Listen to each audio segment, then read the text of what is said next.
least okay. I probably should not have started off with the clap. Oh, I forgot to upload yesterday's VOD. Wait.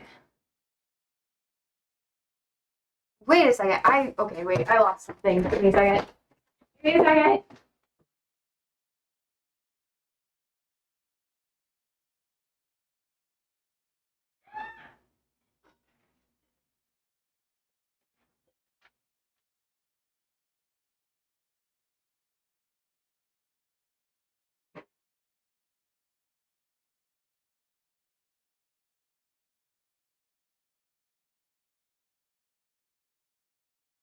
It has book.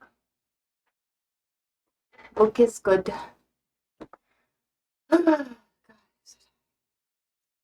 Sometimes I sit here and I'm like, oh my goodness, I exist. Ha! And then I'm like, oh my god, I exist. And that's just today. That is the vibe. What is this late? I am so much later than I normally am. I'm so sorry. I had not super important things to do, honestly. I am late. I'm always late for shit. I feel so bad. But if you are in the Discord, which I think some of you guys are, I don't know how many of you guys actually are or not, but if you're in my Discord, you will notice that I've been just posting a ton of fucking live streams of like political things that have been happening because I don't have enough time to talk about shit. So I'm like, well, if you have time, you can just watch the things that I'm watching, even if we can't watch it together. So anyways, I got a new plant. You see it? It's so green. It's like a yellow green. It makes my eyes look blue, so that means it's really green. Can't remember what it's called. It's some kind of a Dracaena. But all it shows me is a dragon. Do you see it has like a little nose? Oh look, maybe little like flames coming out of the nose, which kind of goofy, but you know, I work for it. And I'll be putting it in the pot later. And today, I mean, I should probably wait for like Lay George to be here. Oh, right, I was gonna put something in my planner. Jesus fuck. Okay, give me a second. Give me a second.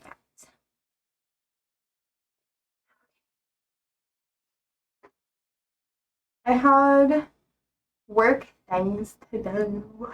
I don't know. Life is probably going to be changing a lot the next month. So I'm just like trying to play catch up and I've been panicking a lot and I'm just like that's okay. I'm fine. I handle change so well. So well. It's okay. I actually do. Oh fuck. I need to email another person. Holy shit.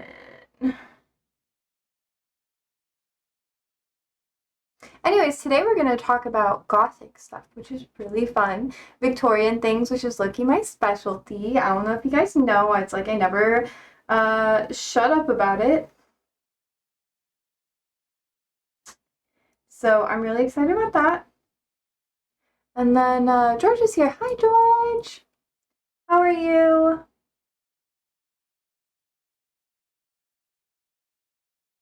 How is life? Bubbles here. Hi, Bubbles. You know, when I was a kid, people called me Bubbles. Not as a compliment. As I've gotten older, well, maybe it was a compliment. Some people said it as an insult. Are you familiar with the Powerpuff Girls? Yeah, anyways. Um,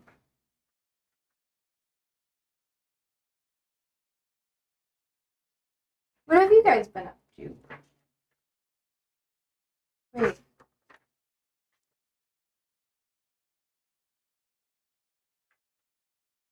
Okay, good. I'm writing everything in the right page. Sometimes I write things in the wrong page, and then I sit there and I'm like, is this a mistake? And I don't know what to do. But like the time's already passed, so like it's fine.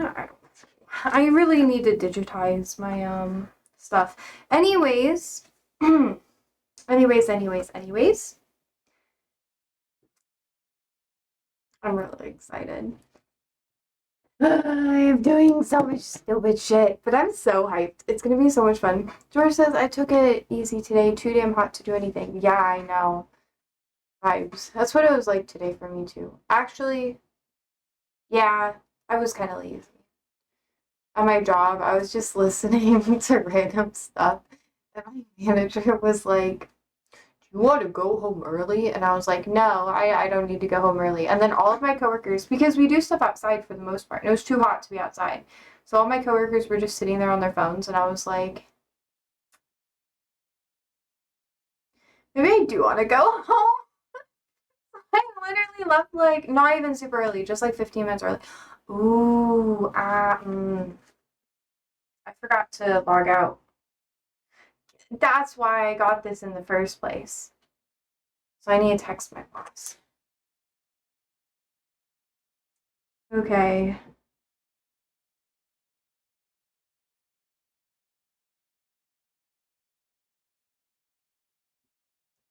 That's what I needed to write down. Got it. Okay, anyways. Do you guys have like, is it really humid for you guys today? Or is that just kind of like here? Because we have corn sweat right now and people are freaking out like a lot, which is a vibe.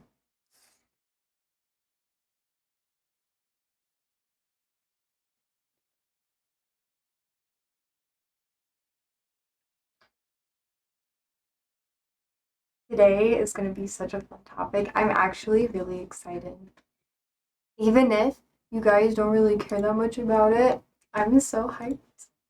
It's like one of my favorite things. Um, well, kind of. So I'm like, I want to get into it now, but I know I gotta be patient. Gotta hang out. We gotta get at least 15 minutes into the stream before I like start diving into shit. George says, all I did outside was film my sister's bird feeders. And I was soaking wet by the time I finished. Humid was up there today, yeah. It's been really bad. I was outside like doing like, you know, the regular like plant shit that I have to do every once in a while, like when I go in. And it was disgusting. It was so nasty. And I was just like, yay! Love that for me. Wow. Con's here. Hi, Con. How are you? How is life? Have you done anything? Oh, Vera is here as well. Hello, hello. You guys come in those little watch party vibes, even if it's not. Feels like it is. Just saying. How are you? How is life? George says storms are coming tomorrow night. That's supposed to drop the temp for the rest of the week. True, same. Same. Let's see. Let me check the weather. For Umiha. Oh, we have an extreme heat warning. Today it feels like 107 degrees right now. That's like what it feels like. Apparently the actual temperature is 98, which is actually kind of insane. Vera says we rented cinema to have this watch party. Oh, absolutely. Totally. Oh, my ad block isn't working. God damn it. I was like, why am I getting so many ads all of a sudden? I never get ads.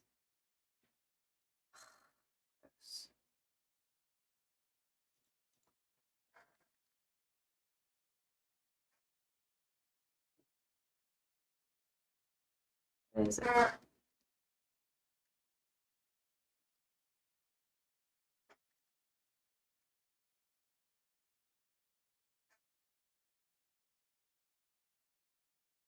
Okay, let's see the weather.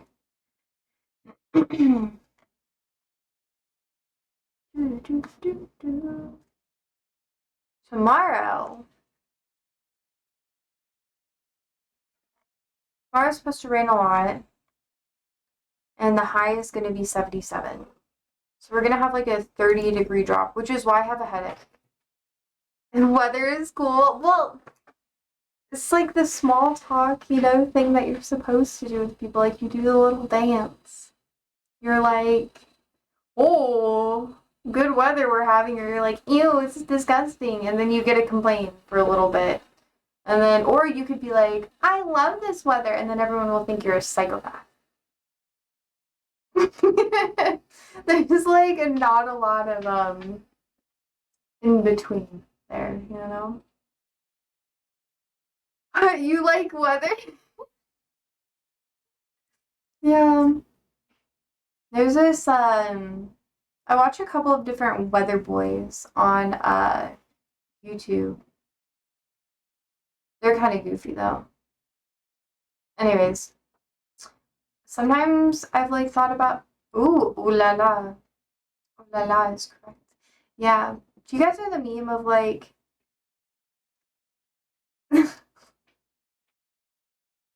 what Daria says, are you really talking about the weather? That's well British, so GG. Totally. I watch a Yannick Garcia weather report. Oh, vibes. I watch a couple of different people. The clouds are amazing, isn't it? Totally. Oh my god, isn't this the girl who is like, she was like the really hot like weather host. Oh my god, I remember she went like viral a while ago. Anyways. But where do they go at night? You must be higher than the clouds if you can't see them. Damn. Hi, says yes. Oh, Ollie's here. Ollie, you want to say hi? He said hello. He's a stinky butt. He keeps crop dusting me. I gave him cheese, and now he's really gross. You're nasty. You're a stinky butt. And I also have popcorn. I got my popcorn ahead of time because I was prepped and ready to go crop dusting. Oh, have you never heard of that? It's like it's oh no. I feel so this is so weird to explain. So it's when you go and you like fart by someone and then walk away. I'm explaining crop dusting. I know. That's what it is. So he's been like crop dusting me a lot. Because I gave him cheese. Which I mean, relatable, I guess. You good, bro. You stinky butt. That's why I call him stinky butt, because he does it often. I never thought I'd have to explain that. Oh goodness.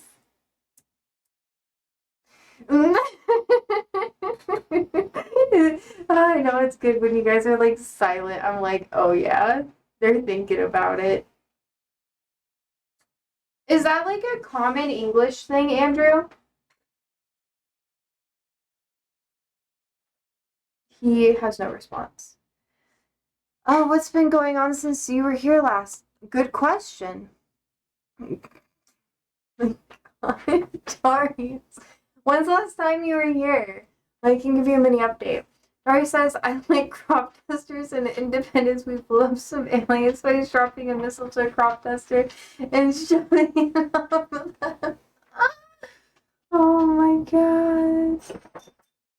I don't even know what to say right now. What the fuck? Fair though. What are you doing, sassy boy? He likes it when I like spank his booty. Not like an actual spank. I just kind of like tap his booty, scratch it, and he's like, oh.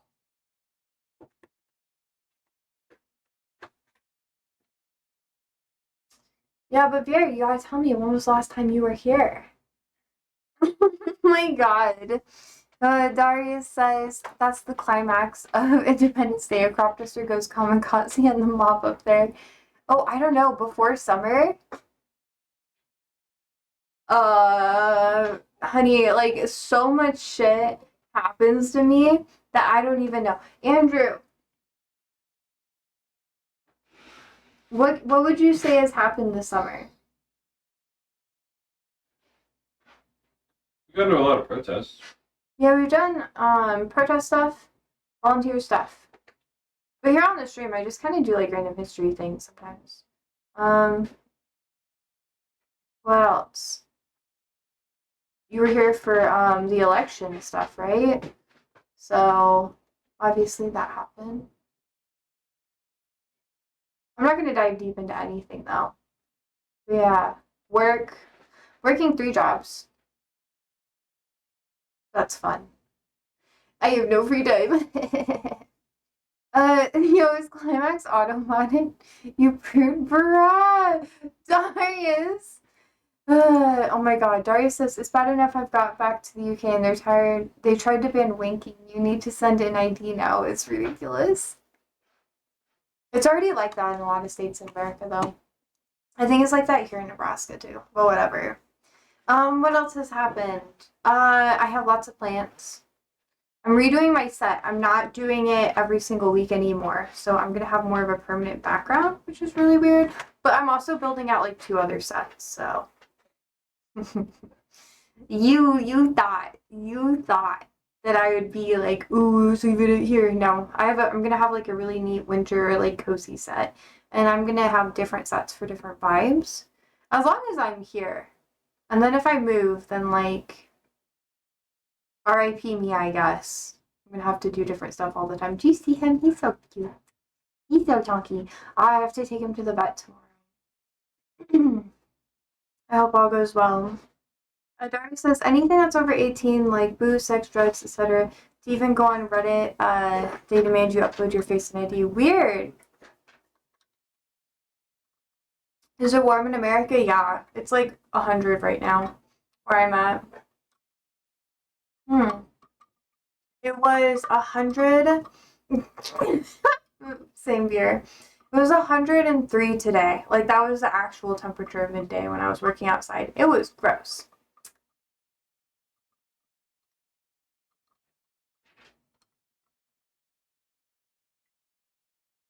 Darius, bro, what the fuck? Use Celsius or Kelvin, please. No.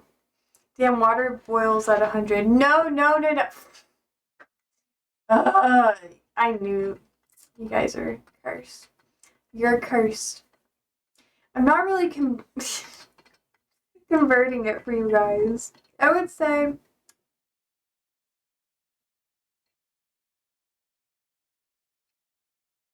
I don't know.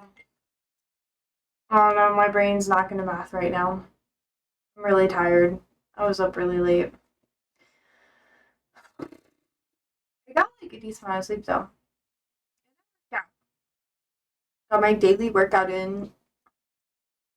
It was gross. Darius says my dad didn't fight World War II for people to be using German heating terms.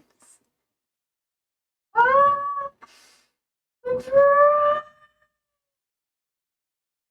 oh, Germany had like hot takes at the Did you guys watch or have you been watching the UN stuff? I don't know if it's still going right now. I don't think it is.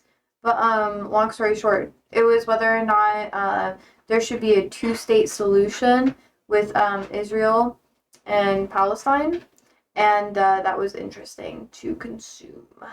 I was just kind of watching it and I was like, bruh, she's always a man. And Germany was like very, very pro-Israel, very like has to be like a 2-state solution. And yesterday was better. There were more people.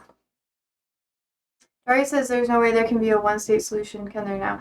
Well, there's 2 options. You either integrate the societies together, which, yeah, I guess, but or the people leave. They're trying to colonize them. So there's a couple of different options. But yeah, I think it's kind of fucked up because like obviously Israel is just gonna keep trying to like take over shit, and they're not gonna stop at like Gaza, which they've actually said. So anyways, I'm not gonna dive insanely deep into it. They're just gonna find any excuse to do what they're doing. And I think it's fucking bullshit, which I haven't talked about this a lot, but I think it's important to say this. I think it's bullshit that they allowed it for them to have more, like more food and provisions and stuff like that as like a PR stunt before the UN meeting. Because what was it? It was France and Saudi Arabia that called the council meeting. And oh my god. It was like not an emergency meeting, but it was like on short notice. And it's just been crazy. Darius, you already know it's not going to work. Use different terminology, sir. Saudi building big tower, bruh. Yeah, I gotta like compete against the UAE. The French can do one. They need to sort out themselves first. I think a genocide kind of takes precedent, you know? That's a little bit more important. IMO. I would rather people put more focus on that.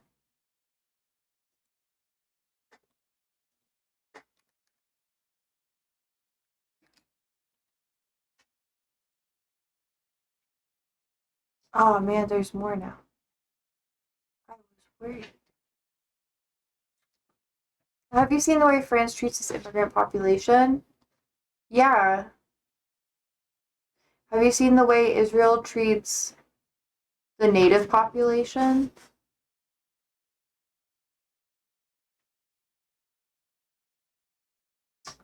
And that's not just about making them speak French. America does the same shit.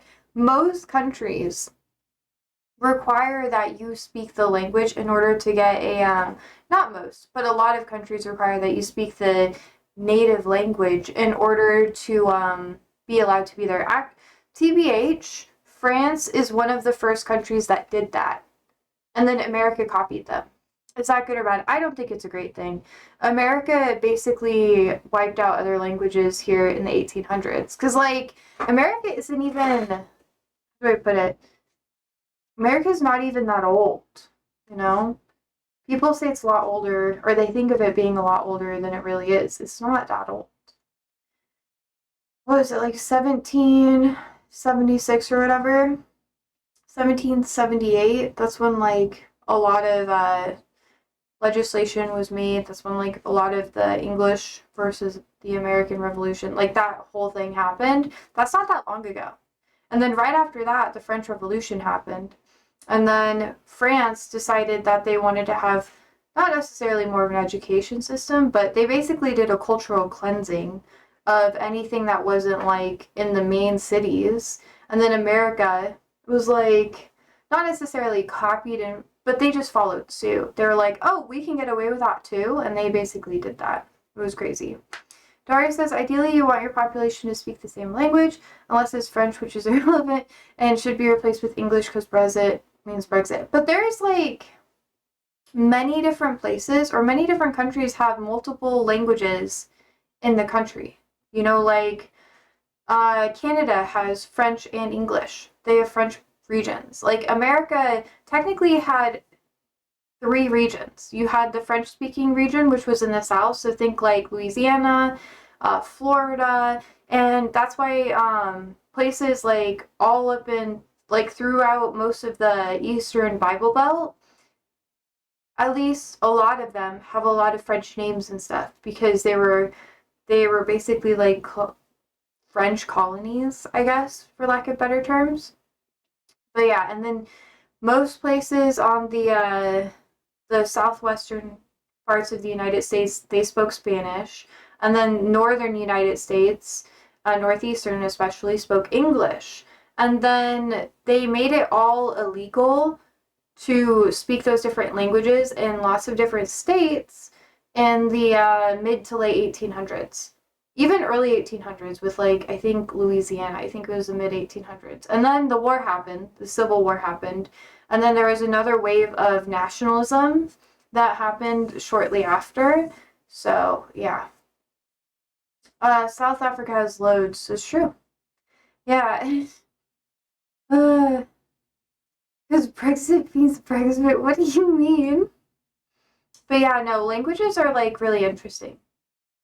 It's just kind of how it is. It's America technically did it initially for other reasons, but I'm not going to dive super deep into it.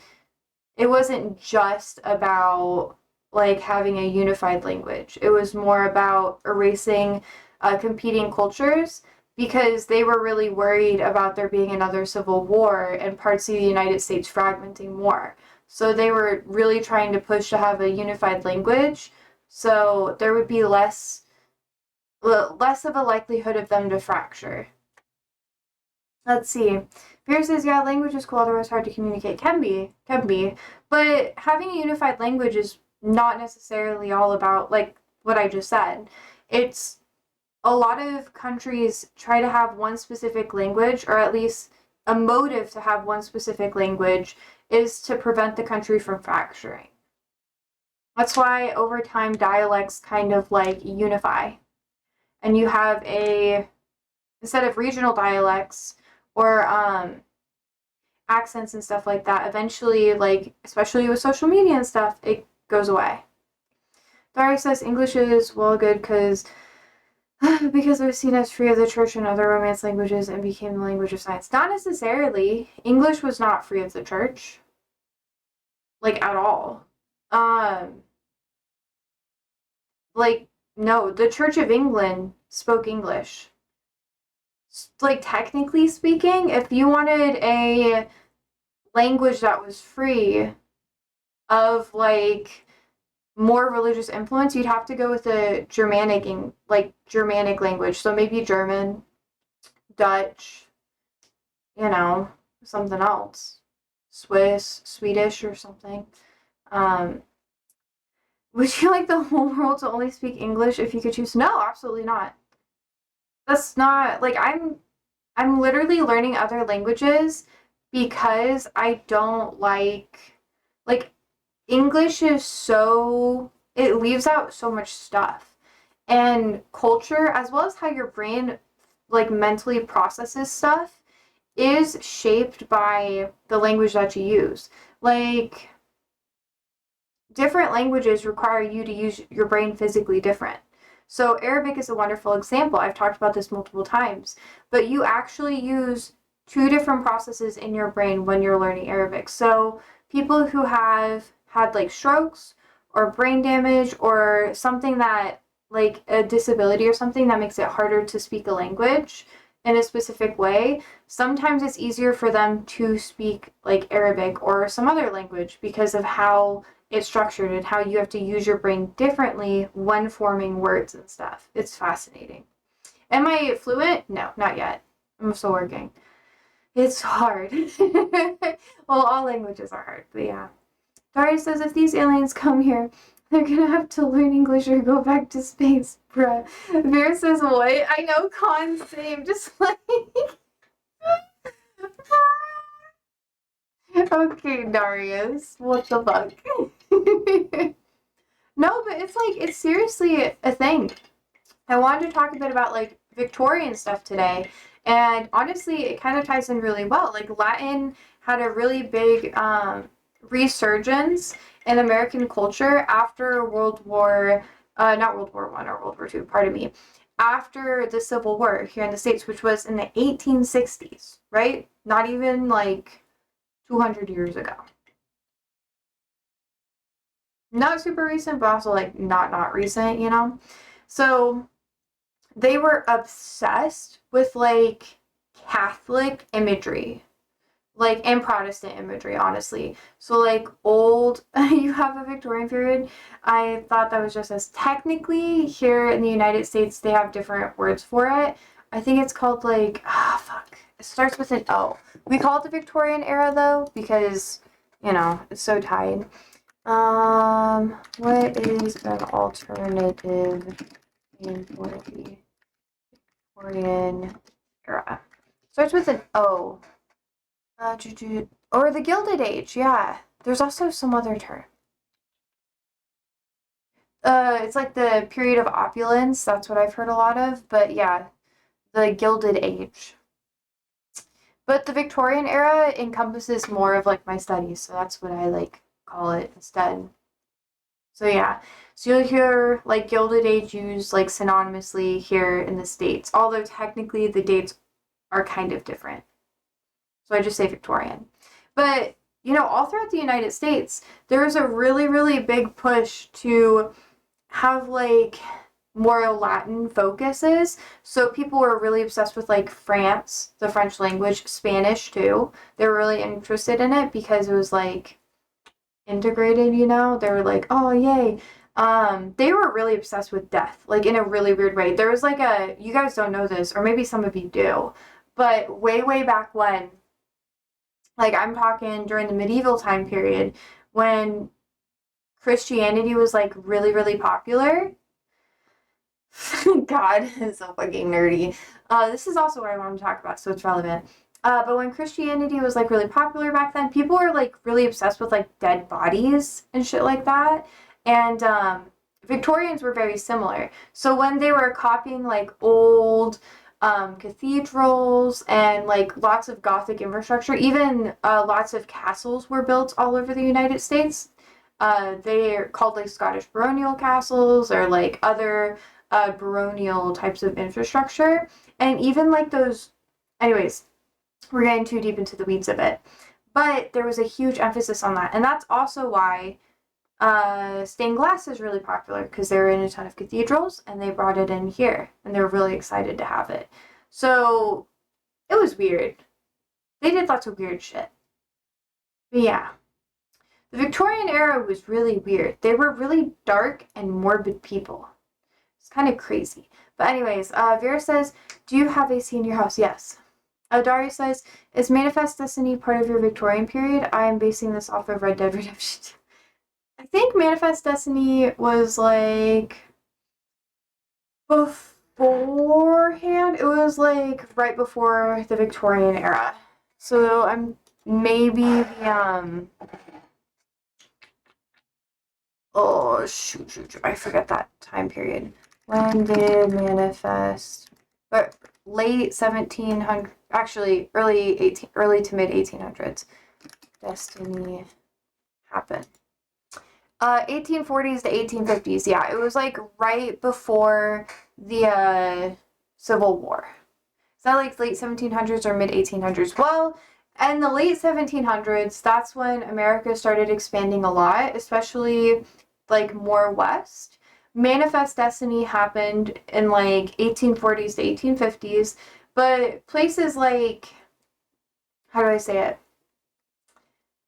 Like Nebraska didn't even become a state until after the Civil War. So a lot of states west of Nebraska weren't states yet. Let me see if I can find a map. Map of states with dates of statehood. Let's see. I feel like this will be kind of like relevant to you guys. We're gonna talk about it. We're gonna really talk about it. Where's Nebraska? Is it one of the dusty ones in the middle? Yeah, part of it's desert, but part of it is also like high plains, so there's that too. Or area, I guess. So 1867, Nebraska became a state. And then as you go further this way, it's kind of like newer. Hawaii didn't become a state until 1959, which is why people in Hawaii are just like, what the fuck? Like, please get me out of here. It's similar to what's happened in Gaza and with the Palestinians in that area. But America just fully took over it. They're trying to like do the same shit. You love Texas? Yeah, Texas is a lot older. They were acquired pretty quickly. So like you can see, obviously all these states were created when we left the Brits. And then the further you go this way, blah, blah, blah. A lot of stuff here was gifted to us from France. There was a deal, as well as like this area here. And this was like fights with Mexico, or at least agreements with Mexico, agreements. What happened to North and South Dakota? What do you mean? What do you mean? What happened to them? You gotta fight for your land. Come on. Well, there's lots of reasons why um they kind of gave up on the land. It's for lots of different stuff. Lots and lots and lots of different stuff. Like Oklahoma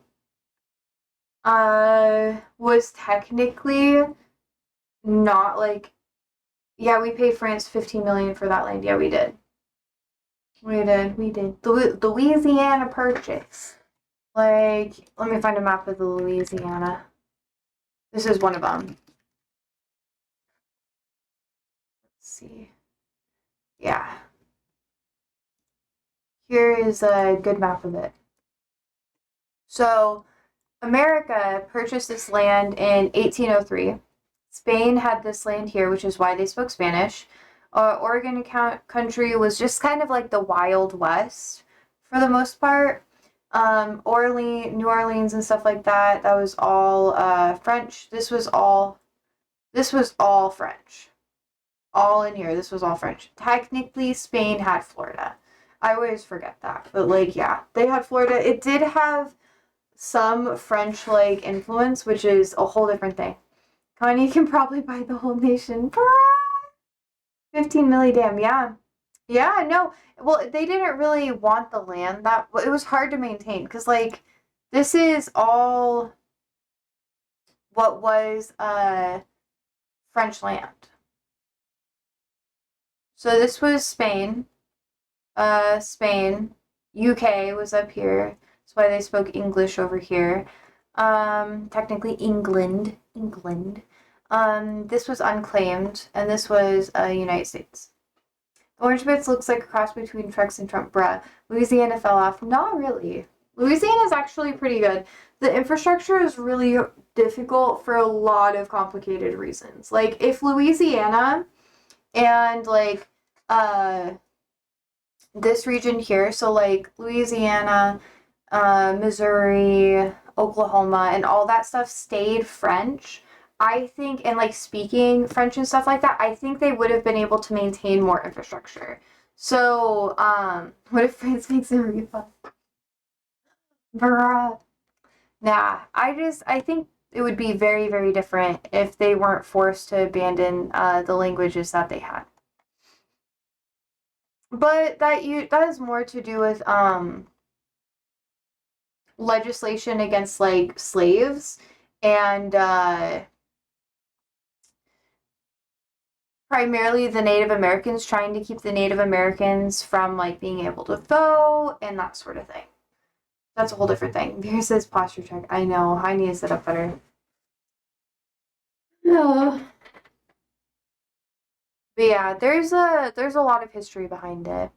A lot of French like original like architecture from that area has been destroyed, especially during that era. So like, what era did they move French symbol? French from Louisiana. In the early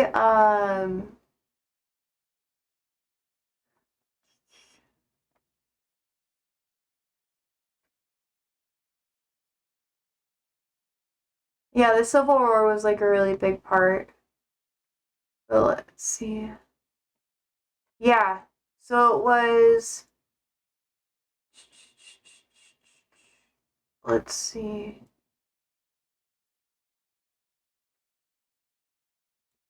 I mean, this is a French encyclopedia. I think this will be the best source. Let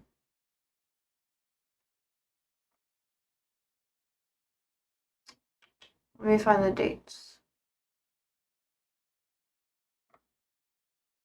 Yeah, here's an article that I'll be like post it in chat, but I don't think I'm gonna like have you guys look at it too much.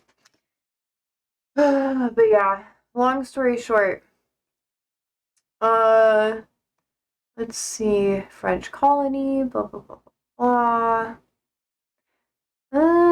Does it say when they had to stop speaking it in the 1900s? No, it does not. Oh yeah, yeah, in the early 1900s, that's when they started taking it out because they started making laws about it. Let me find another source. I don't even know what that game is, you know.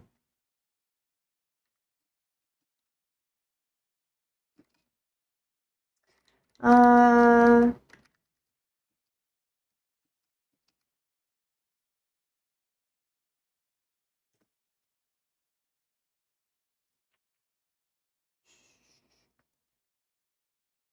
yeah, New England states that banned or restricted French public schools. Just like how they're trying to ban Spanish from public schools. It's a um, very similar thing.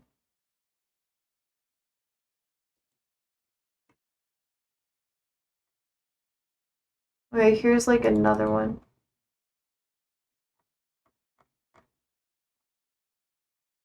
Yeah. Missouri also spoke French. Here's I'm just gonna post a link to this article. You want to see American Play Geography on browser? I've played a lot of GeoGuessr here, and GeoGuessr, I'm not that bad at it. I'm not the best, but I'm not the worst, you know. Here's like that here. Anyways, there's been a lot of stuff, and oh, let's see.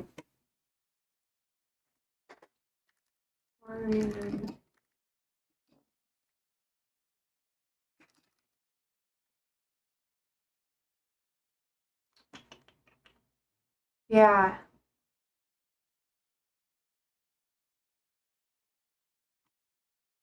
So in the Victorian era, which is kind of like what I was talking about. So up until the early 1900s, there's a big like focus on can we get a blank map and ask you to point to countries? Maybe later. Probably not on maybe Friday. If you guys are here on Friday, I'll do it. But a lot of this like Gothic detailing and castle and stuff like that here in America, these are like the Carson Mansion or a lot of these styles of homes became popular because people wanted to have like castles, you know? They wanted to have their homes look like a castle or like a church or something. Yeah, they're revolting, but it's also a sign of opulence. So after, how do I say it? During the Gilded Era, or when there's a ton of infrastructure being built, aka in the late 1700s to the 1900s, there was a big push towards having a lot of like instead of having people work on looms and stuff like that, people started having more machinery. And that created a big boost in the economy, kind of like what we're seeing nowadays with AI, right? So like the rich people were able to maximize more of their profits. So instead of them having like McMansions, like what they have nowadays, they had these here. So they made these Victorian mansions. And they wanted them to look similar to castles. That's why Scottish baronial castles, which I will show you a picture of, let's see. Styles of castles in USA became really popular because people wanted to show their wealth. And let's see. Yeah, people started getting really upset about that because they were like, "Oh, you know, these people are getting super fucking rich." And then we had like a big rise of socialism here in the States, which got squandered out. That's like a whole different thing. But long story short, the reason why people wanted things to be so simple and wanted to get rid of things like French and that sort of thing is because in some places it was seen as elitist, and in other places it was seen as like lower class, you know, like it just depends on the state that you were in. And then, yeah. So there were lots of like castles that were built in the United States, and they were for the super fucking wealthy people. Kind of like, the rich people who make McMansions now. And then there's a call for like simplified living that happened afterwards, where people are like, this is ugly. And then in American society, because they frowned upon it so much and that like opulence that occurred, they were like, oh, this is fucking disgusting. So instead, they started making like a lot of horror shit about it. So originally, at least not necessarily originally, but for the most part, people who were against the rich started making fun of all these castles, of these like super opulent structures by making satirical like stuff about it, you know? So they were like, "Oh, you have dead bodies in your home and you do all this stuff," which literally they did do. They if you were rich, you would like take pictures of corpses with like your family and stuff like that. They did really weird shit. And then they kind of made the I don't know, I don't want to dive too deep into it, but yeah.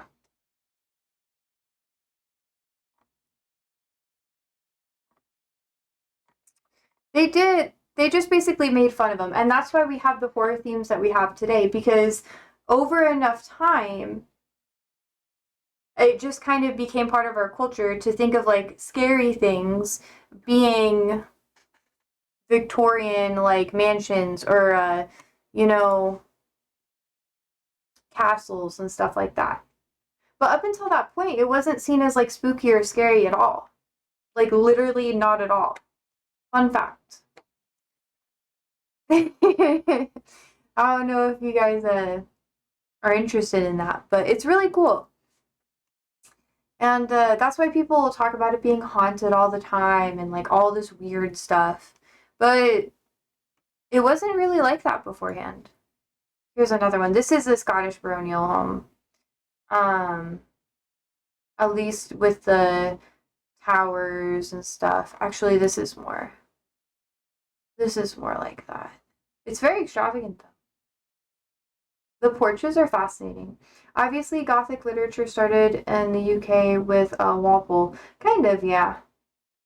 But the call to like this was neo-Gothic infrastructure. So if you want to talk about like here, let me see.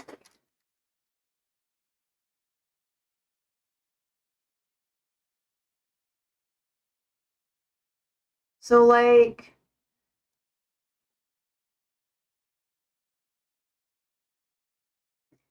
here, it's called like neo-Gothic architecture. So Chad neo-Gothic. Oh my god, that's so funny. But yeah, it's like an homage to the really, really old school, like, cool shit. But, yeah, here in America, they didn't really have, like, an understanding of how, like, the history of Gothic influence, especially in Europe, which is what they're trying to base everything off of, right? So they just kind of put it as like a hodgepodge together. So if you, that's why people hate it so much, at least way back when, because they were like, this isn't even like following a Gothic theme. Because if you look at all this, you'll see that there's influences from many different countries. And some people say it's intentional, but for the most part, it's not. Are you not that proud to be American? What do you mean? What is that supposed to mean? I mean, I kind of am, but define like being proud. Like, what would you.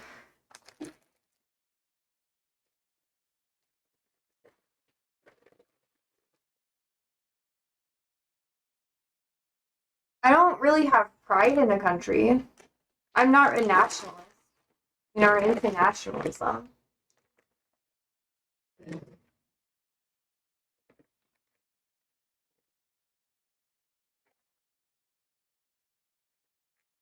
I want popcorn.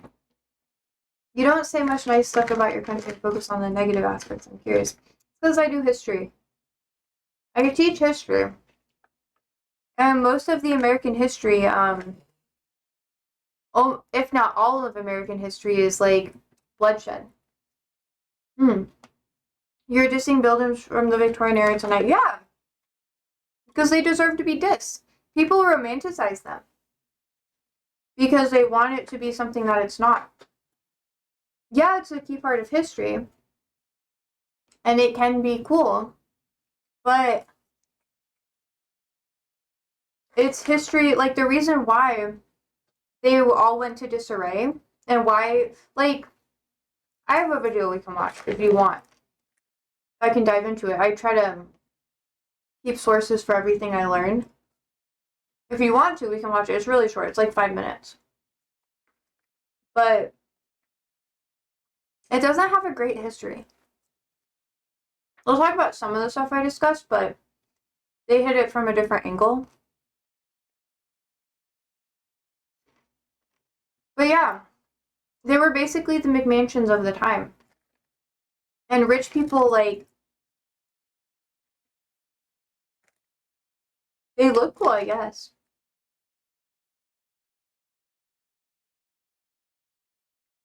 But none of it's really original.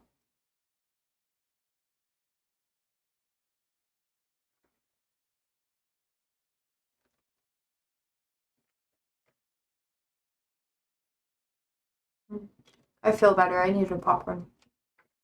The Nouveau Riche always had done from Greek times, but horrible homes to show wealth. Yeah. A lot of architecture that's seen as like beautiful, or at least as old and stuff like that, and gross is like that for a reason. Like, it looks so like dreary and gaudy.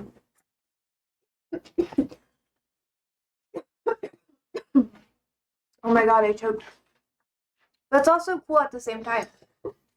There's lots of like skylights, lots of like Gothic detailing. But this is more English, so it's actually done regionally, like better. It's affluent middle classes, one of the biggest targets of satire ever. Let's see. I'll Google it. Oh, my eyes watering. Yeah.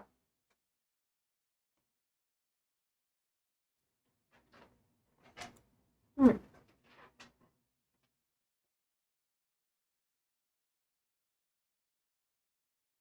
Oh.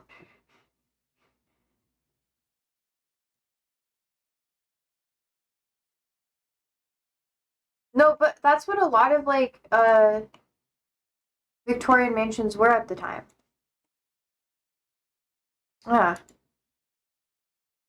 Like, oh no.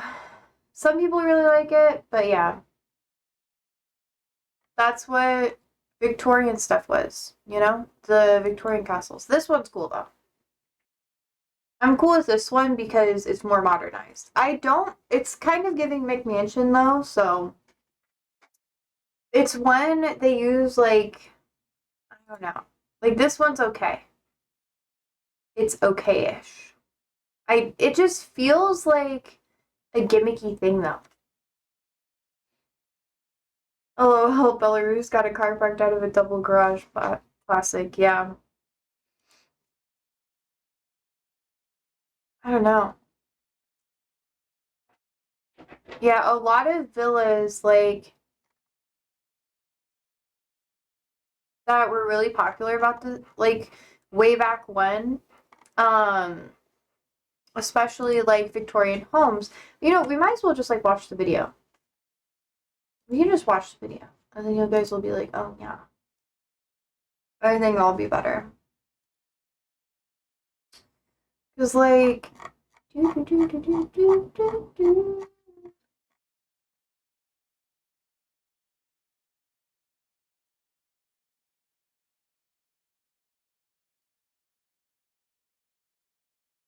think that this will be like okay, cool. It's done by Vox, and Vox can be like interesting, but yeah. Here we go. Let me link it. Let me link it. Do the good streamer thing. Boop. Boop. Check out the Drayton Manor. That's an incredible house. I want to see one. I was in a film recently. Dang, okay, okay. Yeah, we'll do that like right after this. Let's do it for 5 minutes. And it's quick, so I think you might like it. But I gotta wait for the ad to be over. God damn it! I always forget that I have ads on. I wish I'd have to like. It's hard. Whatever.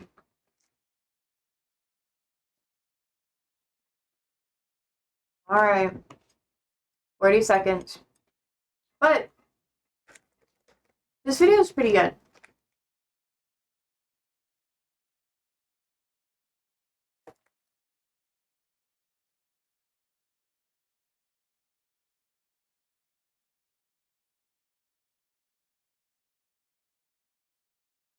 I don't know. I feel like America did a lot of these homes dirty.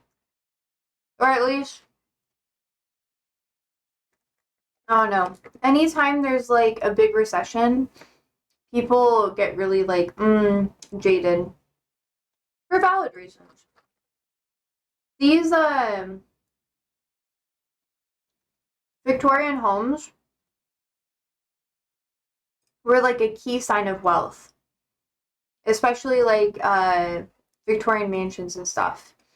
And when you have people losing their jobs and really, really rich people getting like all these like super fancy houses and it being a fad, it kind of dies out over time. Just like how the McMansion is going to become less and less popular. And be like a gross sign of like money misuse. Saltburn, that's the one Drayton House was in. Drayton Manor is a theme park. I misremembered. Oh, okay. Okay. That's not too bad.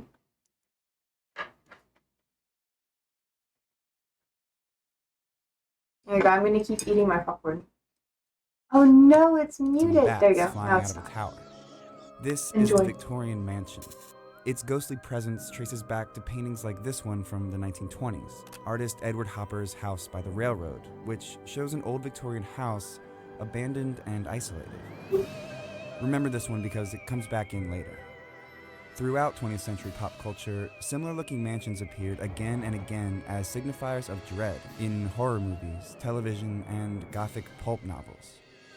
It was featured famously as the menacing Bates Mansion in Alfred Hitchcock's Psycho and the kooky home of the Addams Family. But it wasn't always like that. So why do we associate this house for lots of fucking with reasons. Death?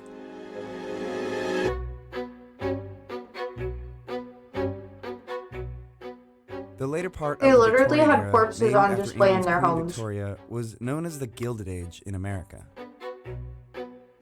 It followed the bloody American Civil War and was simultaneously an era of income inequality, political corruption, and industrialization that helped create a new wealthy class. Yep. And the choice home for the nouvelle riche, or new rich, was the Victorian. This is It a was term the you were mansion referencing. of its time, a gaudy and unbalanced monstrosity that showed off the wealth of certain American families. Borrowed from medieval Europe's Gothic architecture, these houses were designed to be imposing and make a statement. They were a mismatched combination of towers and turrets, ornate gingerbread trim, and sloped, bloated roofs called the mansard roof, which drew from the French imperial style.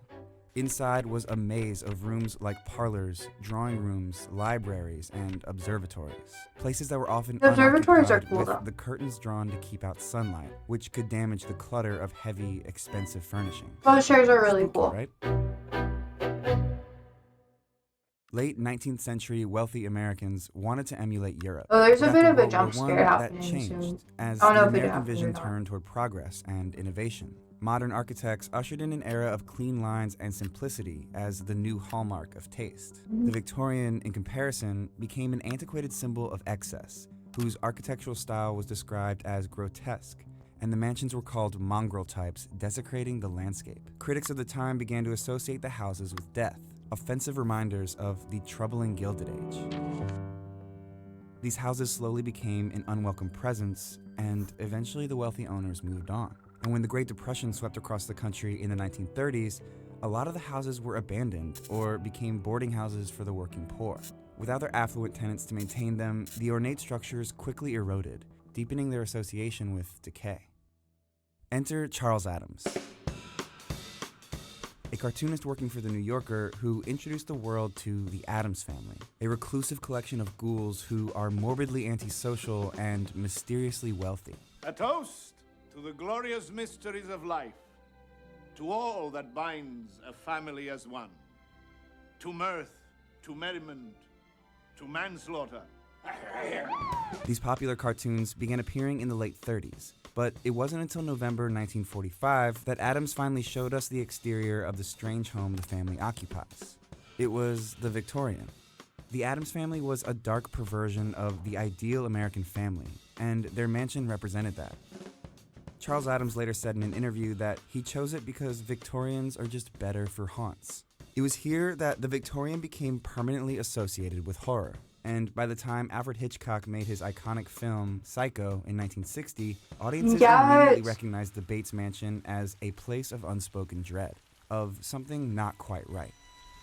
In the promotional trailer for the film, Hitchcock describes the house's appearance as a little more sinister looking, less innocent than the motel itself. And when he takes you inside, you see, even in daylight, this place still looks a bit sinister. And his inspiration? You guys see all the stained glass everywhere? From 1925. It's not hard to see the similarity. Both are towering, empty, and isolated, decaying relics that loomed over a world that had long moved on. The Victorian mansion died over 100 years ago, but its persistent presence in Gothic-inspired art and pop culture has made it an iconic symbol of dread, and now serves as an immediate signal to audiences. There's something not quite right about this house. So there's a jump scare, sorry. Around the 2-minute mark, but there's actually 4 others hidden throughout this video. Did you see those? Anyways, I thought it was cool. And I thought it was like a good kind of like representation of a lot of that stuff. It's not necessarily like the best description, I guess, because it excludes a lot of information about why it became such a symbol of dread and why people fucking hated it. There's lots of like weird like horror stuff, you know, that we could talk about. Oh look, they have a garage. Isn't that kind of funky? This was really popular in the 80s. To make garages like that. But it's kind of cool. But also kind of weird at the same time. There's a lot of like chateau-esque influence in some of them. In Bishop's Palace. This one's cool too. Alright, what'd you say? Drayton House. Alright, let's see.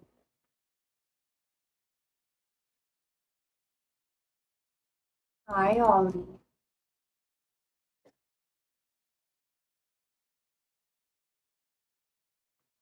Oop. When was it built? Holy fuck.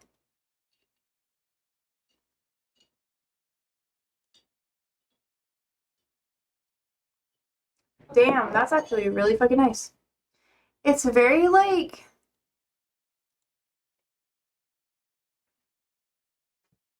Oh my god. So fancy. It's kind of like very simple. 1350s, I think. Yeah, that makes sense. There's not a lot of like spires or anything like that, and all the windows are made for cross ventilation. Huh. Wait, do people still live there, or is it like, or does nobody live there anymore? Num num num.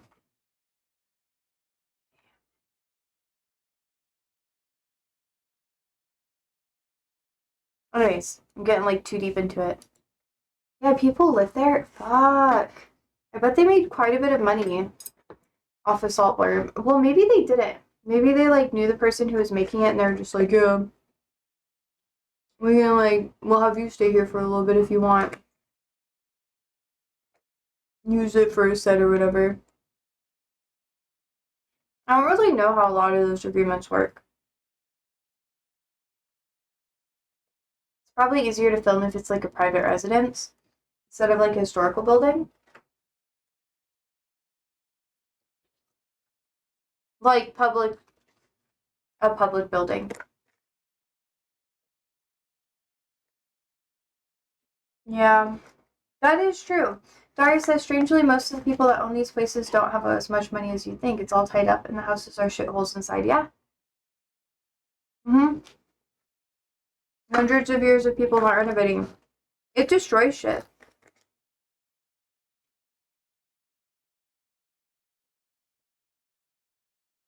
That's why a lot of them are zoned for, like, public use. So, like, museums, some places they'll have, at least here in the States, I don't know if it's like that where you're at, but they'll have families still live in part of the homes, or they'll make it like a bed and breakfast or something like that. A lot of the historic buildings that I've worked with, they do that.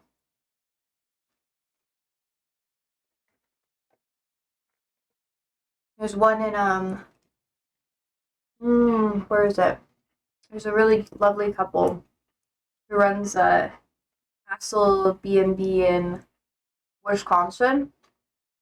They're really cool. National Trust. Yeah, that's fair.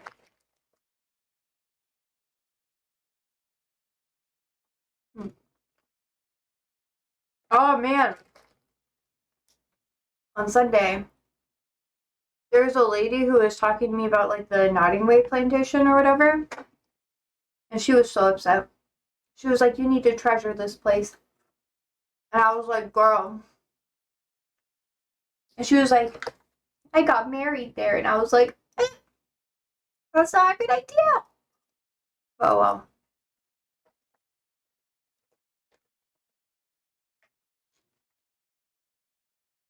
I feel a lot better. Hmm. Wait.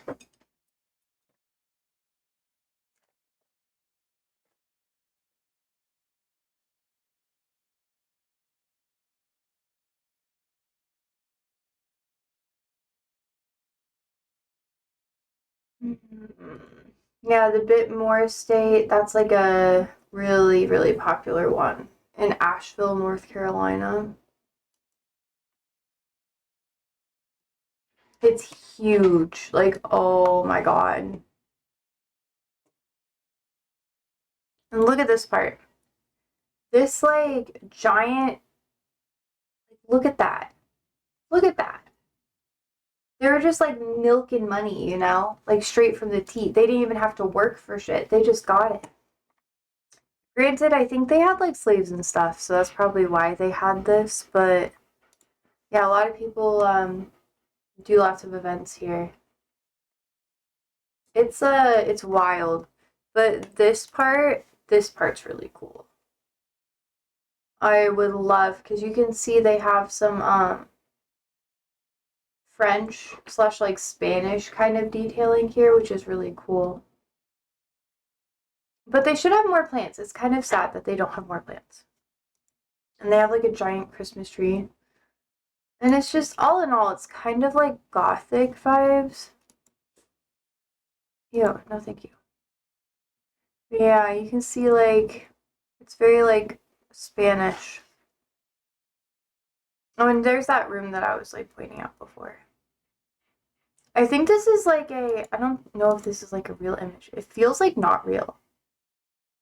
Oh my god, I bet it is though.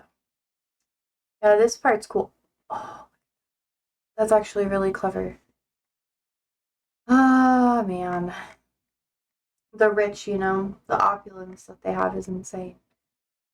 Look, 3 fucking fireplaces in their dining room. Like, what the fuck? Do you understand why people are so upset about them having like these homes? Like, America was like, how fucking dare you have this? It's horrible. Absolutely horrible. But there's also lots of other estates and stuff and blah blah blah. Yeah, people get married here. Let's see.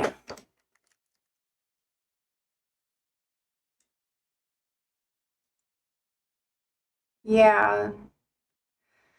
The problem, or at least one of the biggest issues with a ton of historic buildings that are like this, is because of the slave history that it has, which is why, like, I think older castles that were made after the Civil War are, in my personal preference, more ethical to participate in going in and like seeing and stuff like that. They're not as opulent or like as fanciful, but that's because they weren't like making a fuck ton of money off of like slaves. So, you know, with more ethics comes less exploitation. And with that means that it's a lot more expensive to have things look as good as other stuff. Hi, Ollie. I have like another video I could show you guys because I have to go pee. What do you want to learn about? We have a couple of different options. We could do like, nah. I feel like this one will be fun. You might like this one. Boop. I think it's neat. So, I'll have you guys watch this. If it'll let me. Oh my god, Michael, why did you sit on me? I feel like this is a fun video. I reference this to a lot of people when they ask me about this stuff, or at least some people. I'm gonna pin it for like, let's do 10 minutes. Why not? And then I get to go pee. I get to be free and go piss in the piss palace. Okay. Opie book. Abbey, Sherlock Holmes, Jekyll and Hyde. The Victorian era continues to capture the popular imagination as a time of class, style, and top hats. But it turns out that the elegant, refined people driving their carriages through London's fog-filled cobblestone streets were a pretty creepy and weird bunch. From posing with corpses to grinding up mummies for paint. Today on Nutty History, we're covering the creepiest things that were normal in the Victorian era.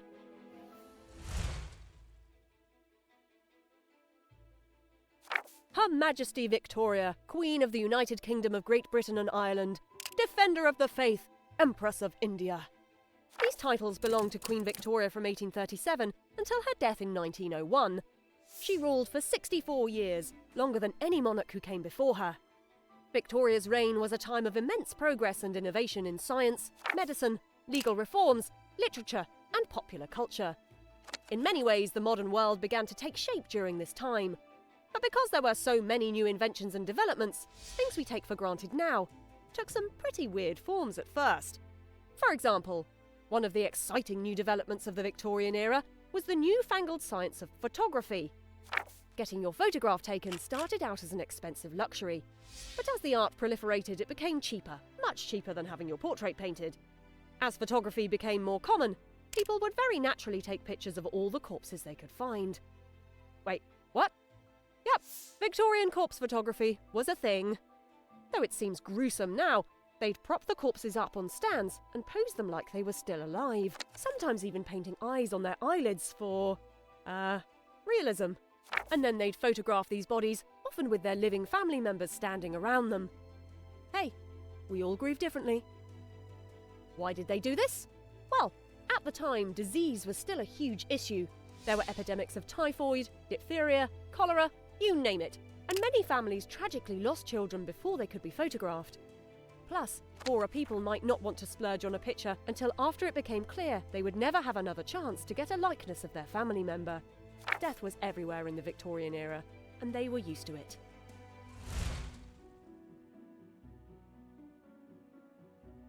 Speaking of dead things, wouldn't they make for a great holiday card? While season's greetings in the mail today often feature family photos, Christmas trees, or snowy winter landscapes, festive cards from the Victorian era included dead birds, clowns, boiled children, murderous frogs, the devil, horror movie snowmen, and humans with vegetable bodies. Was everyone at Victorian-era Christmas having a bad acid trip? Christmas really started taking off as a holiday in the Victorian era. In 1843, Charles Dickens published A Christmas Carol, which, upon further reflection, It's a pretty creepy story, and that same year the first Christmas card was created. I think your voice As is literacy kind of rates goofy. increased I and am. postage rates decreased, That's mailing right. Christmas cards started to become the phenomenon it is today. Based on the threatening imagery, it might seem like There's a the couple goal of was things to I want terrify to your like mailing mention. list for the entire holiday season. But That's these okay. cards were actually thought of more as conversation-provoking works of art, and were often related to folklore and superstitions of the era. Take the devil, for instance, who's a frequent fixture of Victorian-era Christmas cards. According to English legend, the devil would Yeah. actually team up with Santa Claus, kidnapping the naughty kids and beating them with a stick. Yeah, they were I'll morbid take the as lump of fuck, coal, by the way. thanks. Even Santa was a pretty big creep in the Victorian era. Aside from hiring Satan himself, he's depicted as a peeping Tom who spies on kids through their windows and even stuffs them in his toy bag. Abducting children is definitely not in the holiday spirit. It's definitely not the holiday spirit. No, it's Of fucking course, crazy. They maybe were death weird, would have y'all. been less of a theme of the Victorian era if these guys would stop eating arsenic. Folks in the Victorian era put arsenic in everything. Medications for reduced libido, wallpaper, toys, fabrics, even beauty products. Victorian They beauty really, standards really favoured liked women ours. with deathly pale skin, and arsenic can cause There's pigment even loss. a play You could called go down to Arsenic the in store Old and buy a Place. product called Dr. Rose's Arsenic Complexion Wafers. They were exactly what they sounded like. Little Which is crunchy actually wafers pretty good. filled with arsenic for people to nibble did on, a hoping theater to get that performance fresh corpse pallor. When I was Yum. younger. The wafers were advertised as perfectly harmless. They also used to bathe in the stuff. Check out our Beauty in the Victorian era for more on that, and other disturbing beauty rituals. Anyway, arsenic, we shouldn't need to tell you, is not perfectly harmless. Arsenic trioxide is a metallic compound that is extremely toxic. It can be tolerated by the human body in very small amounts, but long-term exposure causes liver Yeah. and kidney damage, hair loss, conjunctivitis, vitiligo, and of course, eventually, death.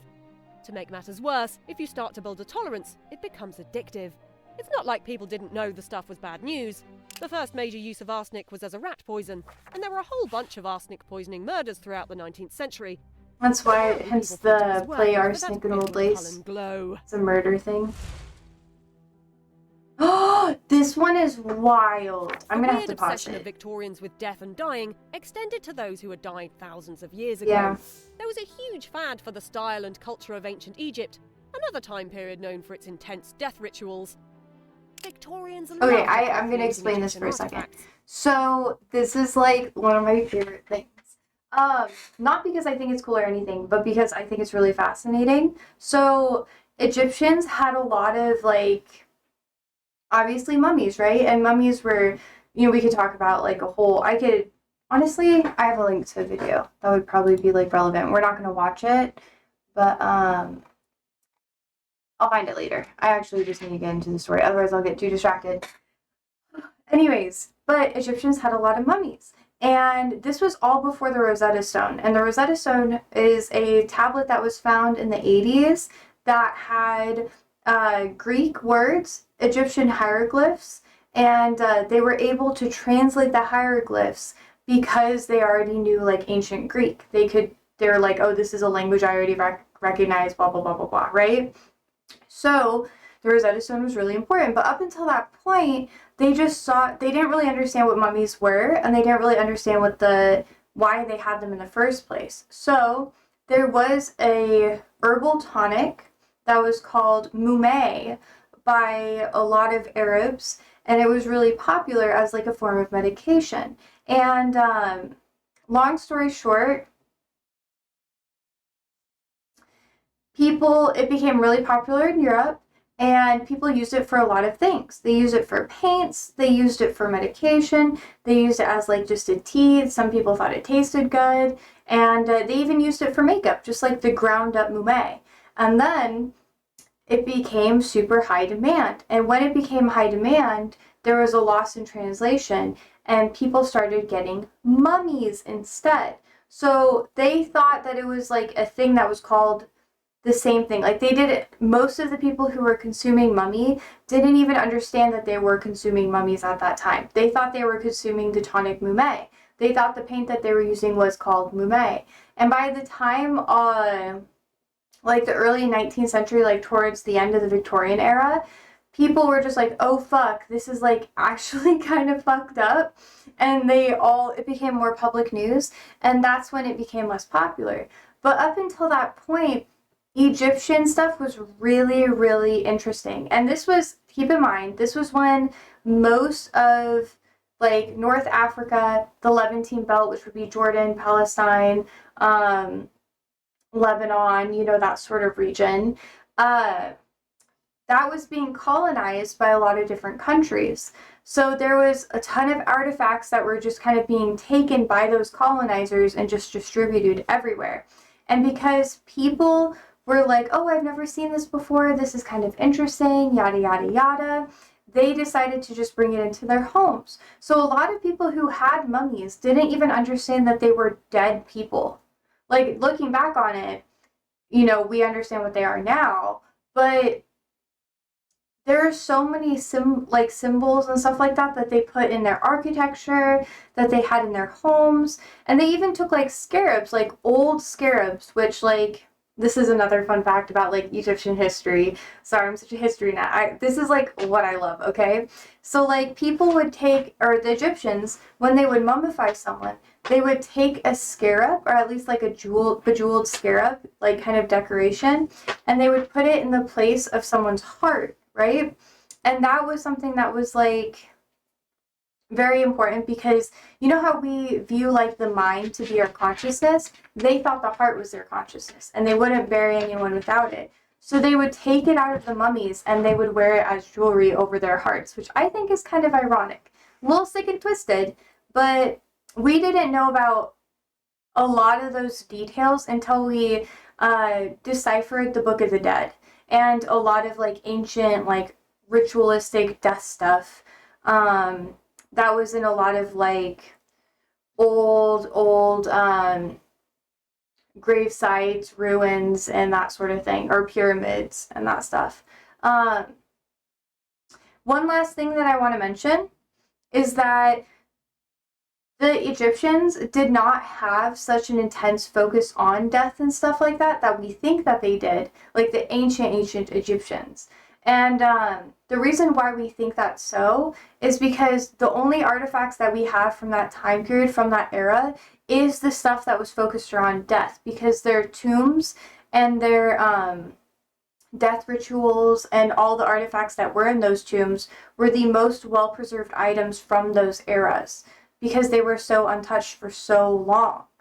But yeah, they weren't that hyper-fixated on death all the time. It's just, that's the stuff that we have access to. But anyways, it was really big back then because of colonialization, and they thought it just like looked cool. But they didn't really know that they were dead people. At least most people didn't understand that. They thought it looked similar, but they didn't get it. Copying Egyptian architecture and painting Anyways, Egyptian mummies. Yep, they would grind up Egyptian mummies to make paint pigments, specifically the aptly named it was called brown. Victorians loved mummies. The well-to-do would host fancy cocktail parties where a mummy's bandages were unwrapped. And yeah, that's true. They also did eat mashed mummies up and mummy stuff too. for paint. It was supposed to be a particularly But they didn't really know. Most people didn't know. The practice what it eventually was. died, not because it was gross and disrespectful and weird, but because they were running low on mummies. There are, after all, only so many dead Egyptians, and museums were becoming stricter, wanting all the best mummies for display. Demand for mummy brown outstripped supply, and some less picky artists dug up the bodies of recently dead criminals to grind up, trying to duplicate the colour. Yeah. Luckily, the practice of it's making mummy kind of paint fucked. ended in the 20th century. You might still find a tube of a colour Yep. called mummy brown at the art supply store, but nowadays Yeah, it's when made they from found synthetic out, oh my pigments. gosh. But there's like documentation of when they found out, and some people were really upset, obviously, because they didn't really want to eat people. Most of the population, though, that relied heavily on it, yeah, they kind of kept going with it. It's really fucked up. But the overall population of people were not super positive about that, because it was viewed as like cannibalism. Just so you know. Just so you know. She's saying the romanticized stuff that isn't necessarily like 100% accurate. This is probably for the best, So you know. as it means fewer ancient curses being unleashed by freshman art students. Oh, but fun fact, most of the leftover mummies are the mummies that The are Victorian most era was a like strange time. available Full of innovation, nowadays but are still very repressed. of cats. Scientifically advancing, but still surrounded by preventable death and disease. Fun fact. An exploding population that was fixated on its own mortality. In many ways, the technological advancements and cultural shifts of that time are mirrored by the ways the world is changing now. Of course, we're not obsessed with images and memories, right? We don't willingly put poison in our bodies just because we think it makes us look cool, right? We Guys? still do that though. Let us know in the comments. There's gonna be like a time in the future where we're gonna be like, oh my god, we were using this stuff, we were using that stuff, like it's so bad for you. It's so like blah blah blah, this, that, or this. But yeah, sorry. This has been like a topic that I've been so excited to talk about because this is what I do a lot of research on. I could keep talking about stuff specifically like the Egyptian stuff, but that's a whole nother day. Maybe I could dedicate like a stream week to that. Because it's so fascinating. Any hoozles. I got about 20 minutes before I have to go. I know, it's not as long as it normally is. So I'm gonna kind of like pause it there. I was really satisfied with it though. I thought it was really fun. No, you guys don't care as much. And that's okay. You guys just don't have as much interest in this cool stuff like I do. I'm kidding. But yeah. There's like I did want to talk about the history of horror and like why we have horror the way it is, but I guess we can wait till Thursday. I feel like that'd be kind of fun to dive into, just like a little bit, because that's like obviously I have a ton of like tattoos that are horror themed, so I love horror stuff. I think it's so neat. It is literally so cool. But people don't really understand that like horror stuff wasn't even seen as horror stuff until recently. That's a whole different conversation. I kind of explained it as like how it started off as like satire and then it became like more creepy as time went on, but yeah. Anyways, now I don't know what to talk about. I didn't know who would all be here today. Or who would all chat. So I'm just kind of chilling. Right, my? Yeah. Oh, that's like my shit. Come on. He's been such a good cat. Oh, yeah. Man, I could keep talking about it. It's so fascinating. My goal, one day. I don't know. We'll see. I actually am going to keep that one to myself because I want to plan it out more before I talk about it online.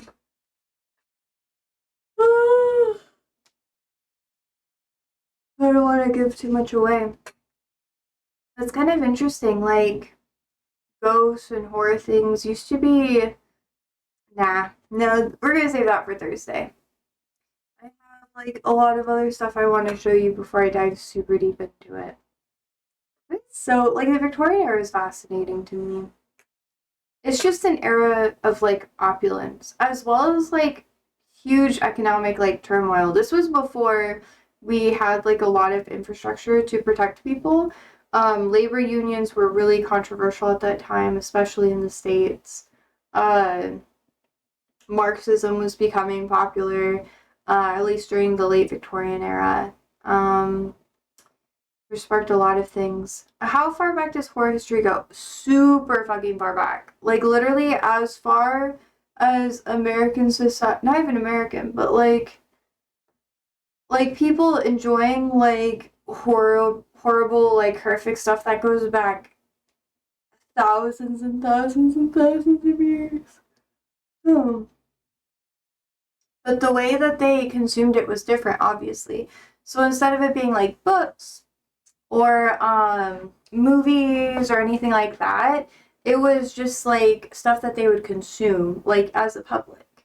So people all the way up until like about maybe 80 or so years ago, it was common in almost every part of the world to be able to just see dead bodies. Like, especially in Europe, you'd be able to, or English kind of regions. They had this in Germany too. But yeah, maybe back to the 1850s. No, thousands of years. People have always been really invested in that stuff. So like, part of the reason why the Black Plague was really, like, it spread so much was, one, they had unclean living conditions and stuff like that, but people made entertainment out of going to see dead bodies. Like, they would get all dressed up, they'd hang out with their friends, and they'd go and, like, see carcasses, and it wasn't even to, like, understand what they were, it was literally for entertainment. Like, people did that as a form of entertainment to see, like, how people died. Like, public hangings were a form of entertainment for people. You could go back to, like, the Roman Colosseums, where people would fight to the death, which is literally very fucking gory. And, that's seen as, like, an aspect of horror. Like, in America, we are really desensitized to gore as a whole, so people don't necessarily acknowledge that it's an aspect of horror, but gore horror is real. In most other countries, they don't allow you to show a lot of the gory stuff that we show here in America because it's considered like a subset of traditional horror. So anything that's like really gross, like Christians way back, like I could give you examples after examples after examples. Like Christians used to literally commit like self-harm, and it was seen as like a good thing, and you would do it in front of people around you, and it was to like show how much you trusted and loved God and shit. And people found like pleasure in watching that other people do that. And this was just the medieval time period up until the romantic era. People would literally do that, and nuns did that shit too. That's why like how we view our bodies and how we view standards is completely different than it was like even in the Victorian era. Like they had dead bodies around them all the time. And nowadays that's like really weird. People are just like, what the fuck is that? That's gross. But yeah, it's interesting. I like this my mic. It's so cute. Yeah. It goes back really far. That's why Gothic horror is a thing. Because people just look back on stuff and they'll be like, oh my gosh, that's so creepy or whatever. But not even like a full 100 years ago, that stuff was normal. It's crazy. It's crazy. It's crazy. Not saying that should still be normal. I'm just saying that like people didn't care. People, also for context, up until World War I, people would literally go to cemeteries and stuff as like a public space. It'd be like a park. So people had like a very, very, very different relationship with horror, like grotesque themes and stuff, because they couldn't just like watch it at home alone or with people as a form of media. They would have to go out and physically like experience it. So it was normal. So obviously some people thought it was weird, kind of like eating mummies and stuff like that. But yeah. Very, very fascinating stuff. It's just same story, different verse. You know, a little bit louder, a little bit worse kind of vibes nowadays. I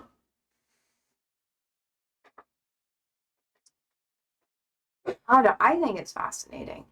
Humans are really fucking weird. It's kind of like how I watch true crime or listen to true crime stuff. Like I was talking to my coworker about watching a ton of fucking true crime documentaries today. It's like a guilty pleasure I have. So sometimes I'll like go on Twitch, which I know everyone's like, I remember like one of you guys were like, oh, you know, you shouldn't like, you know, do like talk about true crime or whatever because it's such a cliche. And I'm like, yeah, so many girlies talk about true crime because it's interesting. But sometimes it's like a little too real, and then you're just like, ah. So I had to stop for a bit because everything I was watching was just like, no matter what I did, I'd be like, oh, someone posted a true crime podcast, or someone did that, and it'd just be like, drama time, and I'd be like, I need a break from this. But now I'm watching it again, so I'm like desensitized. Just chill.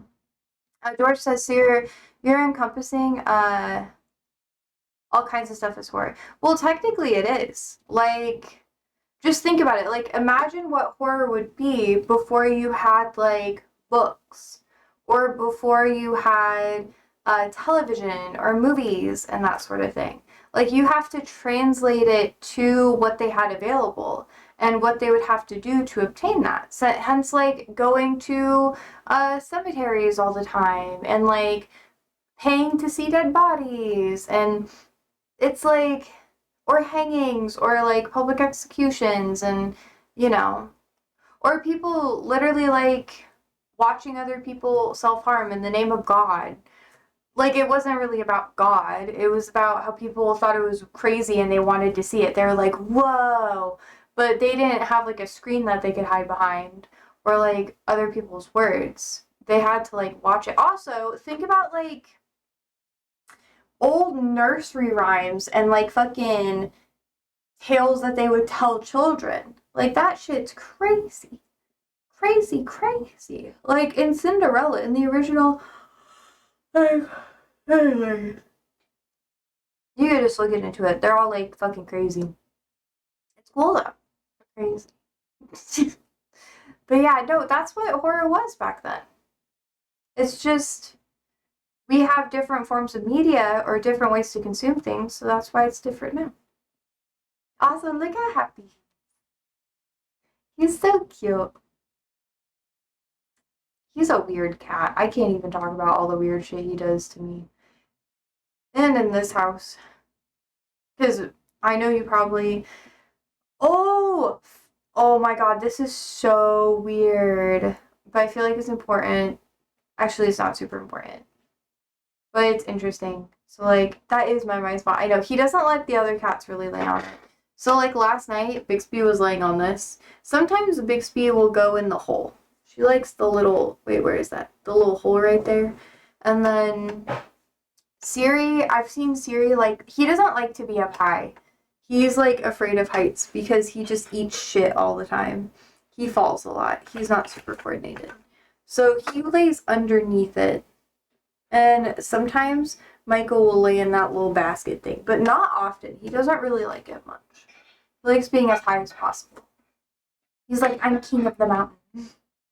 Which is such a vibe. I love animals, yo. They're so cute. I forgot my text. Anyways. I don't know what to say. I love talking about this stuff. This aspect of history is fascinating. Oh, paintings. Oh my god, paintings are such a good representation of horror shit. Oh my god. At the museum, we have like, I'm not going to dive really deep into it because whatever. But yeah. So Gothic is part of the horror stuff, kind of. But that's like, that's more of a newer thing, if that makes sense. Like, horror wasn't seen as taboo for a really long time because you would have to go out of your way to consume it, you know? So, like, and the people who did consume it, like, they were just like, oh yeah, whatever.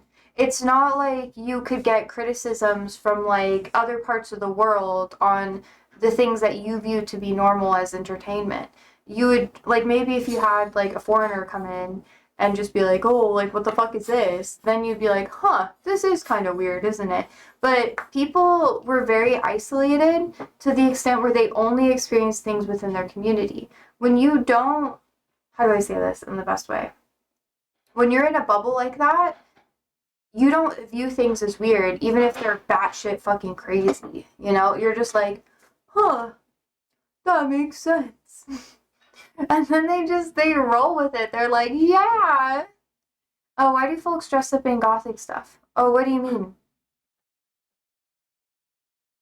Like goth? Like now, modern day goth? Modern day goth is like a whole different thing. That came as like a sector. Oh, all black?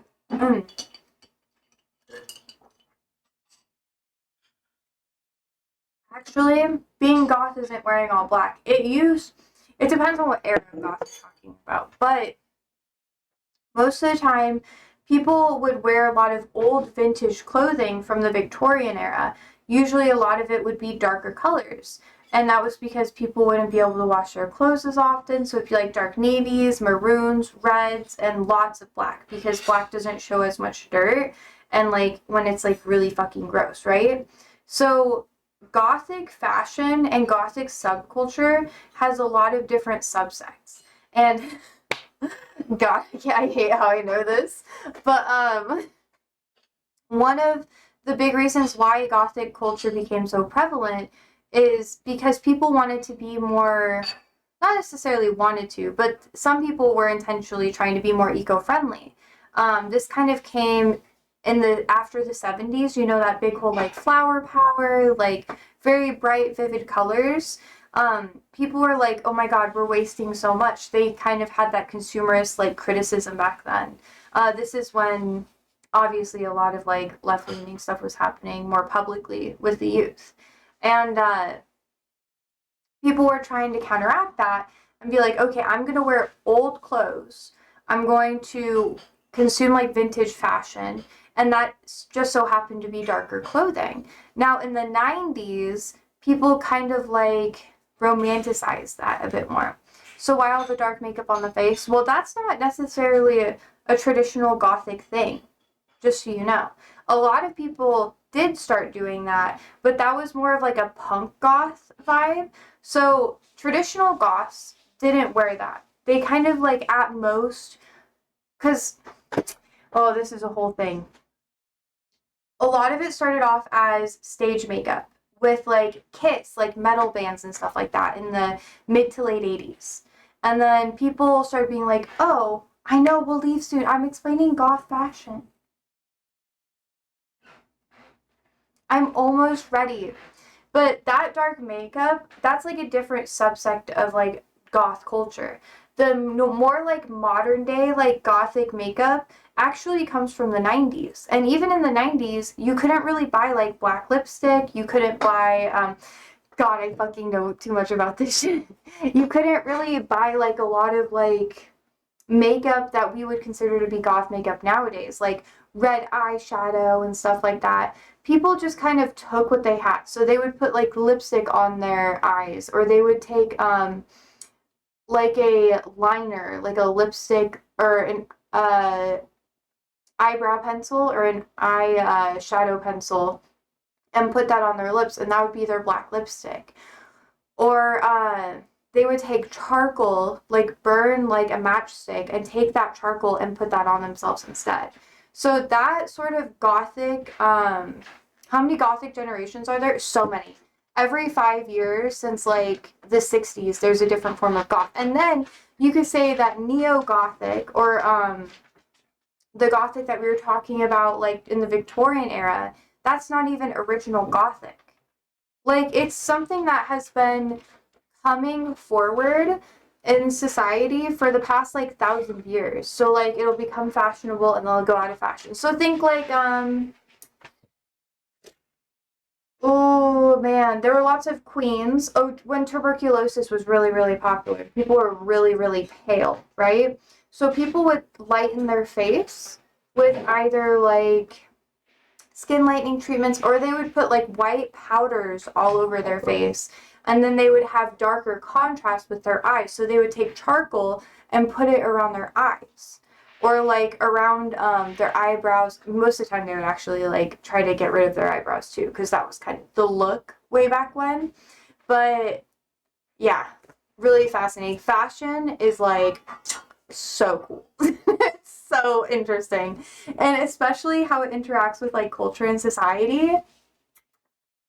Chef's kiss. I love it so much. Okay, you remember the white powder on the face? Yeah. But that comes back like every couple of years.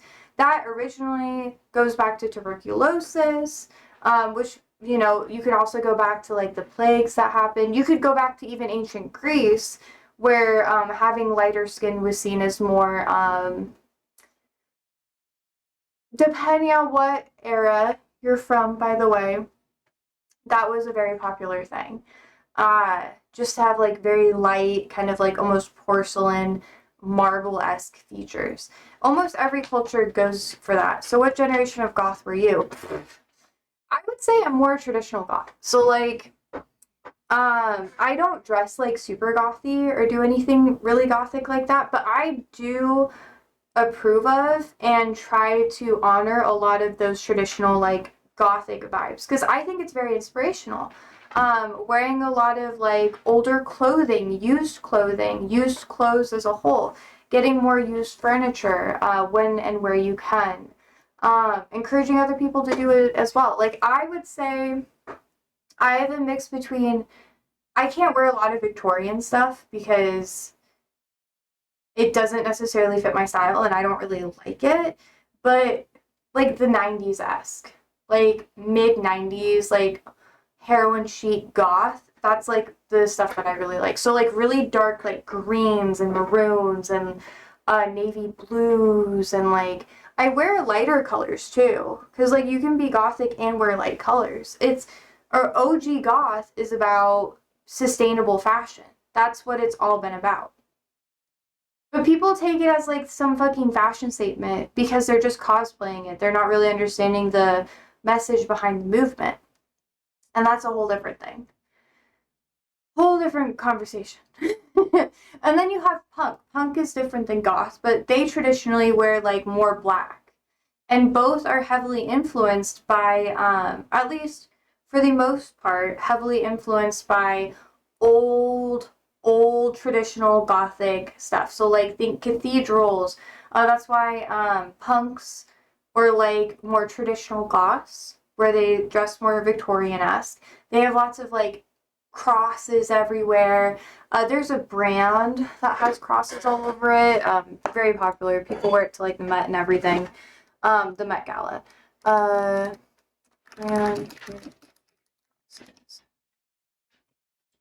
Chrome Hearts.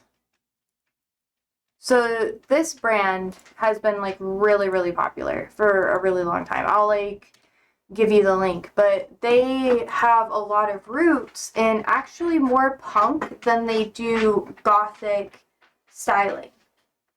Oh, you thought it was just a fad that people went through? Yeah, there's a whole like message behind it. It's kind of like how skinheads are, like, people just be like, oh, they're just like weird or whatever, but when you really learn about skinheads and like how it's like, you know, white supremacist ideology and shit, you're just like, oh, like there's usually a reason for why people do what they do, even if you don't understand it. There's always going to be some underlying reason.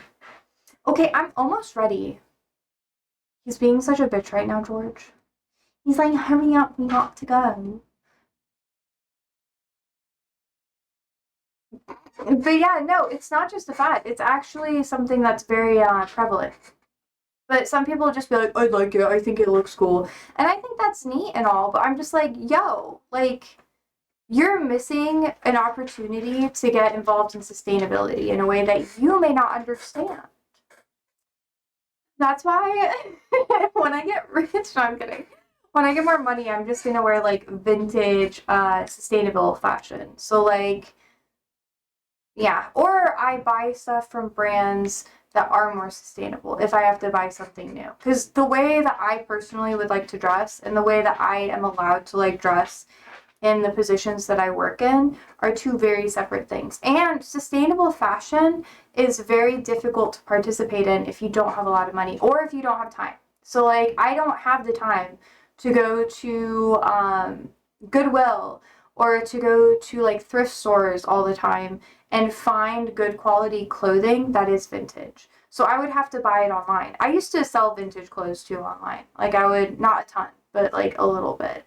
Or I'd sell it to like my friends or whatever. Like there was a super fucking cute like leather jacket that I got that was from the late, or I think it was the mid-90s, and I wanted it to fit me so fucking bad. It was so good, but it doesn't, so I had to give it away. And it was such good quality too. Like, I'm so upset. And you can find old vintage brands that like don't exist anymore, and because they don't exist anymore, they're not super expensive, yada yada yada. The whole market is oversaturated with people reselling things though, so yeah. Versus, I bet I got shirts in my closet that are vintage now. Vintage is just like 20 years. So probably. Anyways, I love that conversation. It's really fun. I would love to talk more about like fashion history at some point because it's so amazing. You learn so much about like culture and just public stuff as a whole. But sadly, I don't have enough money to get the clothes that I want. And I'm not asking for you to like give me those clothes. Because when I get money, when I get enough money to like be able to get the clothes that I want, and I don't want to have like a huge wardrobe either. I want to be sustainable. So have things come in, go out, you know. But yeah, I'm excited. Anyways, I gotta go. I gotta go. So yeah. That was actually really fun. Like part of the conversation. I was not expecting us to go there. I loved it. So I don't really have any sources for that just because this is something that I've been like so heavily interested in and like researching for like almost a decade now. Actually over a decade. I got into Gothic fashion and like fashion as a whole when I was in, well, my mom was a model, so I couldn't really avoid it. She wasn't like a big fancy model or whatever. She did some catalog stuff, not a lot. But yeah, my mom talked to me about all the designers. And she would literally show me magazines, and I couldn't really bond with her about anything, so I just talked to her about fashion.